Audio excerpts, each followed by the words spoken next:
Hello আসসালামু আলাইকুম। প্যারা ছাড়া কিভাবে প্যারা সন্দেশ বানাবেন আজকে দেখে নিব সেই রেসিপি। খুব সহজেই ঝামেলা ছাড়া প্যারা সন্দেশ। এই যে এখানে আমি প্রয়োজনীয় সব জিনিসপত্র নিয়ে নিয়েছি। দুধ নিয়েছি হাফ লিটারের মতো, এখানে গুঁড়া দুধ 1 কাপ, ঘি নিয়ে নিয়েছি কিছুটা পরিমাণ। এখানে আমি চিনির বদলে গুড় ব্যবহার করব। তো আমি তালের গুড় নিয়েছি, তালের গুড়ের প্যারা সন্দেশটা আমি আজকে বানাবো। ওখানে আমি কিছুটা কর্নফ্লাওয়ার নিয়ে নিয়েছি, আর এইখানে নিয়ে নিয়েছি আমি যে শেপের বানাবো সেই শেপের ডাইসগুলো নিয়ে নিয়েছি।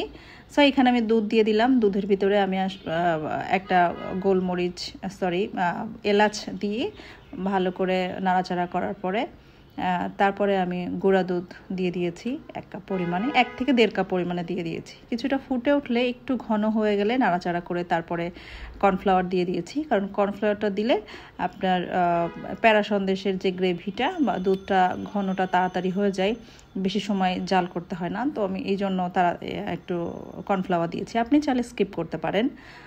তারপরে কিছুটা পরিমাণে ঘি দিয়ে দিয়েছি, পরিমাণ মতো দিলে হবে। তবে ঘি বা বাটার যেটাই দেন সেটা খুব বেশি পরিমাণে লাগে না, 1-1.5 চামচ দিলেই হয়। আমি এখানে একটু অবশ্য বেশি দিয়েছিলাম, তবে প্রয়োজন নেই এতটা দেওয়ার।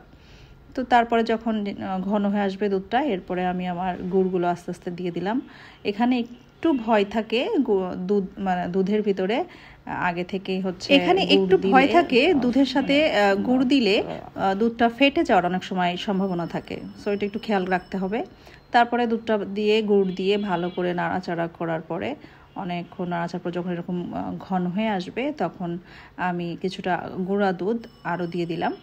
তারপরে এগুলো নাড়তে নাড়তে পুরো পানিটা শুকিয়ে আসা পর্যন্ত নাড়তে হবে। এই যে নাড়াচাড়া করে যখন এরকম হাতে চলে আসবে, লেগে যাবে না, তখন বুঝতে হবে যে আপনার জিনিসটা হয়ে গেছে।